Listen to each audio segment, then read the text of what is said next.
पुढची बातमी बघूयात। फलटणमधील महिला डॉक्टर आत्महत्या प्रकरणावर आता विधानसभेमध्ये चर्चा होणार आहे। विरोधकांच्या प्रश्नांवर मुख्यमंत्र्यांनी स्पष्टीकरण दिलंय। सुसाईड नोटमधील अक्षर महिला डॉक्टरचंच असल्याचं मुख्यमंत्री देवेंद्र फडणवीस यांनी सांगितलं। या प्रकरणाची चार्जशीट लवकरच दाखल होईल।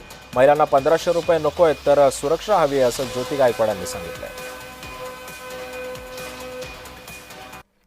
एक महिला डॉक्टर हिने आत्महत्या केली आणि त्यातून समाजामध्ये देखील खूप मोठ्या प्रमाणात एक दुःखाची लाट देखील तयार झाली आणि म्हणूनच या संदर्भात आपण SIT पण नेमली आणि या संदर्भात ज्युडिशियल इन्क्वायरी पण आपण नेमलेली आहे, कमिशनही नेमलेलं आहे। या सगळ्या केसमध्ये हे जे पोलीस अधिकारी बदने आहेत, या बदनेंचं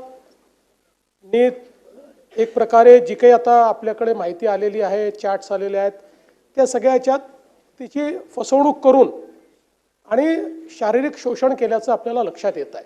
आता माननीय मुख्यमंत्री महोदयांनी सांगितलं की वारंवार तिची ड्युटी लावल्या जात होती ज्या आरोपीला फिट अनफिट दाखवण्यासाठी आणि तिच्यावर दबाव टाकला जात होता। अशा प्रकारची माहिती अनेक वेळा पुढे आलेली आहे की तिच्यावर दबाव टाकून तिला त्या पद्धतीनं अनफिट दाखवण्यासाठी प्रेशर टाकणारी सुद्धा काही महाभाग आहेत।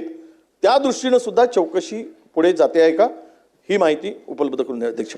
महिला डॉक्टर ही हॉटेलमध्ये त्या आल्या, आपल्या रूममध्ये गेल्या, रूममध्ये जातपर्यंतचे सगळे CCTV फुटेजेस हे पोलिसांच्या ताब्यात आहेत।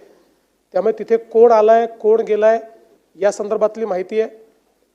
तिथलं अलीकडच्या काळामध्ये अशा बाबतीत आपण नवीन कायद्याप्रमाणे सगळे फॉरेन्सिक एव्हिडन्स जमा करतो, तशा पद्धतीचे सगळे फॉरेन्सिक एव्हिडन्सेस हे जमा केलेले आहेत।